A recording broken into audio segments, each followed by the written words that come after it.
Good evening.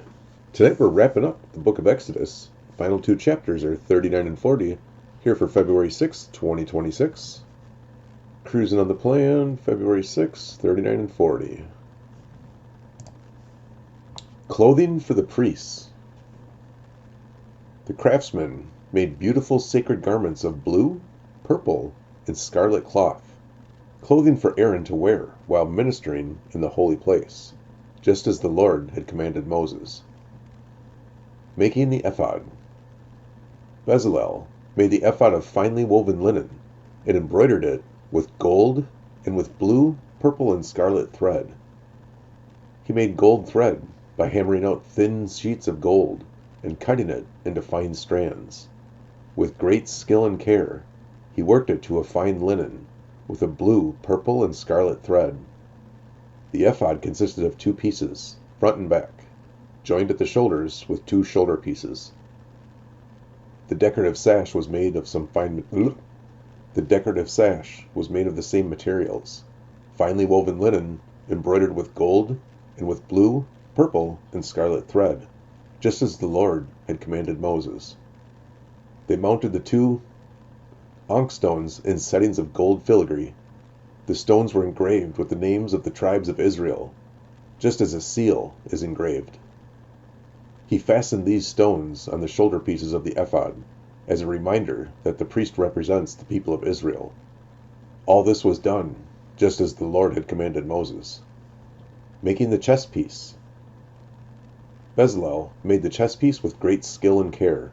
He made it to match the ephod, using finely woven linen embroidered with gold and blue, purple, and scarlet thread. He made the chestpiece of a single piece of cloth, folded to form a pouch 9 inches square. They mounted 4 rows of gemstones on it. The first row contained a red carnelian, a pale green peridot, and an emerald. The second row contained a turquoise, a blue lapis lazuli, and a white moonstone. The third row contained an orange jacinth, an agate, and a purple amethyst. The fourth row contained a blue-green beryl, an onyx, and a green jasper. All these stones were set in gold filigree. Each stone represented one of the 12 sons of Israel, and the name of that tribe was engraved on it like a seal. To attach the chestpiece to the ephod, they made braided cords of pure gold thread. They also made 2 settings of gold filigree and 2 gold rings, and attached them to the top corners of the chestpiece. They tied the 2 gold cords to the rings on the chestpiece. They tied the other ends of the cords to the gold settings on the shoulder pieces of the ephod. Then they made 2 more gold rings, and attached them to the inside edges of the chestpiece next to the ephod. Then they made 2 more gold rings, and attached them to the front of the ephod, below the shoulder pieces, just above the knot where the decorative sash was fastened to the ephod. They attached the bottom rings of the chestpiece to the rings of the ephod with blue cords. In this way, the chestpiece was held securely to the ephod above with a decorative sash. All this was done just as the Lord had commanded Moses. Additional clothing for the priests. Bezalel made the robe that is worn with the ephod from a single piece of blue woven cloth, with an opening for Aaron's head in the middle of it. The opening was reinforced with a woven collar so it would not tear. They made pomegranates of blue, purple, and scarlet yarn, and attached them to the hem of the robe. They also made bells of pure gold, and placed them between the pomegranates along the hem of the robe, with bells and pomegranates alternating all around the hem. This robe was to be worn whenever the priest ministered before the Lord, just as the Lord had commanded Moses. They made tunics for Aaron and his sons from fine linen cloth. The turban and the special head coverings were made of fine linen, and the undergarments were also made of finely woven linen. The sashes were made of finely woven linen, and embroidered with blue, purple, and scarlet thread, just as the Lord had commanded Moses. Finally, they made the sacred medallion, the badge of holiness, of pure gold. They engraved it like a seal with these words, "Holy to the Lord." They attached the medallion with the blue cord to Aaron's turban, just as the Lord had commanded Moses. Moses inspects the work. And so at last, the tabernacle was finished. The Israelites had done everything, just as the Lord had commanded Moses, and they brought the entire tabernacle to Moses.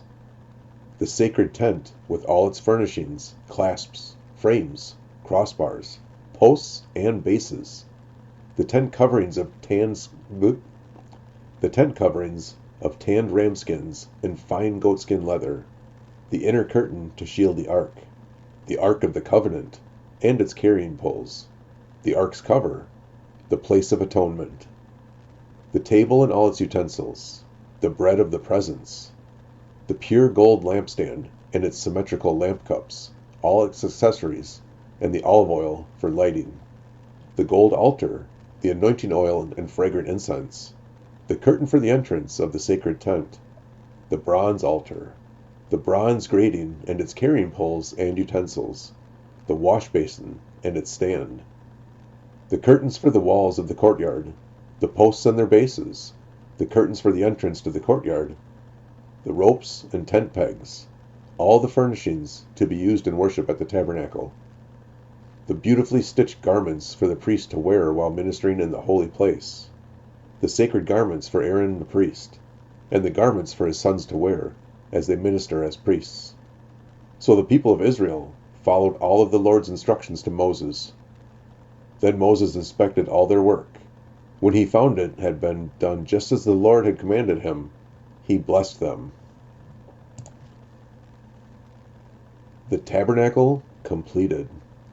Then the Lord said to Moses, "Set up the tabernacle on the first day of the new year.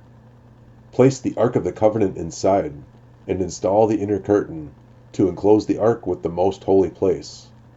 Then bring in the table, and arrange the utensils on it, and bring in the lampstand, and set up the lamps. Place the gold incense altar in front of the ark of the covenant. Then hang the curtain at the entrance of the tabernacle. Place the altar of burnt offering in front of the tabernacle entrance. Set the wash basin between the tabernacle and the altar, and fill it with water. Then set up the courtyard around the outside of the tent, and hang the curtain for the courtyard entrance. Take the anointing oil and anoint the tabernacle and all its furnishings to consecrate them and make them holy. Anoint the altar of burnt offering and its utensils to consecrate them. Then the altar will become absolutely holy. Next, anoint the wash basin and its stand to consecrate them. Present Aaron and his sons at the entrance of the tabernacle, and wash them with water. Dress Aaron with the sacred garments, and anoint him, consecrating him to serve me as a priest. Then present his sons, and dress them in their tunics. Anoint them as you did their father, so they may also serve me as priests. With their anointing, Aaron's descendants are set apart for the priesthood forever, from generation to generation. Moses proceeded to do everything just as the Lord had commanded him. So the tabernacle was set up on the first day of the first month of the second year. Moses erected the tabernacle by setting down its bases, inserting the frames, attaching the crossbars, and setting up the posts. Then he spread the coverings over the tabernacle framework and put on the protective layers, just as the Lord had commanded him. He took the stone tablets, inscribed with the terms of the covenant, and placed them inside the ark. Then he attached the carrying poles to the ark, and he set the ark's cover, the place of atonement, on top of it. Then he brought the ark of the covenant into the tabernacle and hung the inner curtain to shield it from view, just as the Lord had commanded him.